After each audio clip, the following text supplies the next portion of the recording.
Dzień dobry, pozytywni kucharze. Chciałabym Wam dzisiaj pokazać, jak przygotować pyszną tartę z malinami na kruchym cieście z wykorzystaniem syropu różanego. Jest to syrop, który przywiozłam sobie z wakacji z Bułgarii. Będziemy go dodawać do śmietanki, którą będziemy wykładali na kruche ciasto.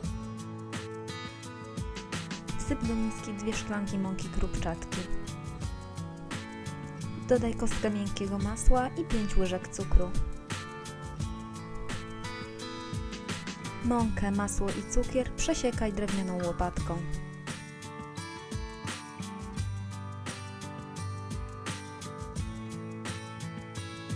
Dodaj jedno żółtko, rozetrzyj masło palcami, następnie wyrób kruche ciasto.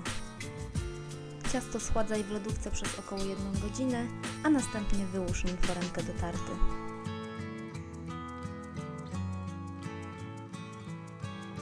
Gęsto ponakłuwaj widelcem.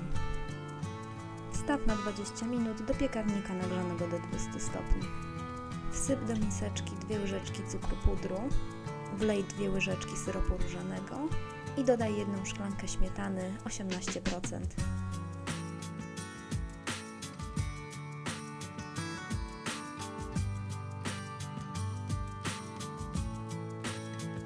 Ubij ręcznym ubijakiem, aby dokładnie wymieszać wszystkie składniki. Masę śmietankową wyłóż na upieczone, ostudzone ciasto.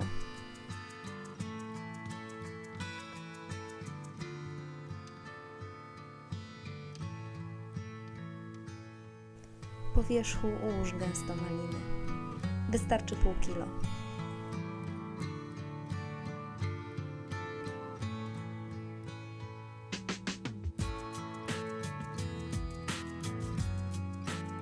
Gotową tartę możesz ozdobić listkami mięty lub stevii.